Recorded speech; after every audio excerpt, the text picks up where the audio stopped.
ஒரு apple juice கிடைக்குமா? என்ன உன்னை தூக்கிட்டு வந்திருக்கிறோம், பயமே இல்லையா? என்னவோ விருந்துக்கு வந்த மாதிரி ஜூஸ் கேக்குற. யாரா நீங்களாம்? யாரா இருந்தா உங்ககிட்ட ஆதார் அட்ரஸ் வேற கொடுக்கணுமா? யார் உங்களை கடத்த சொன்னதுன்னு எனக்கு தெரியும். ஜீவா தானே?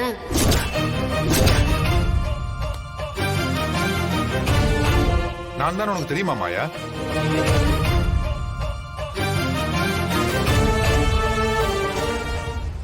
ஆனா நான் ஏன் கடத்தினேன்னு உனக்கு தெரியாதுல்ல?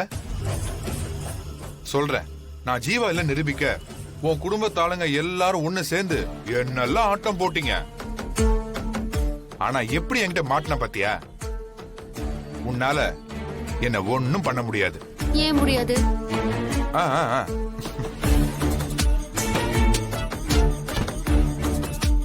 எப்படி முடியும்? 2 நாள் தானே இருக்கு. விடிய 10 மணி ஆகும். பஞ்சாயத்துல நான் தான் ரகுராமோட புள்ளன்னு உறுதி ஆகும். அப்புறம் என்ன?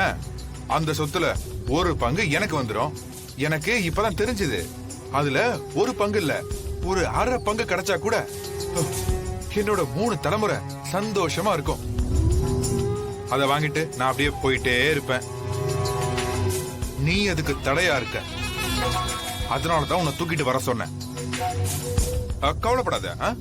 நம்ம பசங்களா இருக்காங்கல்ல, ரொம்ப நல்லவங்க. உன்கிட்ட மரியாதை நடந்துப்பாங்க. சரியா?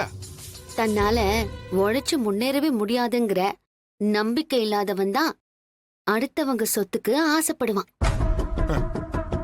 இவன் என்னை இங்க கடத்திட்டு வர்றதுக்கு எவ்வளவு கொடுத்தான்? ஏன் அதெல்லாம் கேக்குற? இது என்ன தொழில் ரகசியமா?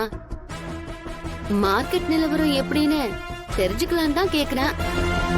நாளைக்கு நானும் யாரையாவது கடத்தணும்னு நினைச்சா ரேட் தெரிஞ்சுக்கணும்ல. என்ன கடத்தினதுக்கு ஒரு 5 லட்சம் ரூபாய் பேமெண்ட் இருக்குமா? 5 லட்சமா? என்னம்மா லட்சக்கணக்கில் பேசுறீங்க? அவ்வளோ இல்லையா? அப்புறம் எவ்வளோ? ஒரு கோடி இருக்குமா? சும்மாருமா, 1 லட்சம் தான். 1 லட்சம் தானா? நான் யாரு, என் ரேஞ்ச் என்ன? 1 லட்சம் ரொம்ப கம்மியா கொடுத்திருக்கான். என் வர்த் என்னன்னு தெரியுமா?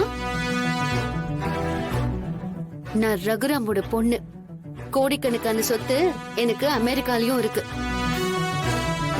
என்ன கடத்தினதுக்கு உங்களுக்கு வெறும் 1 லட்சம் ரூபாய் தானா? ஏய், எதுக்கு இதெல்லாம் தேவையில்லாம கேட்டுட்டு இருக்க?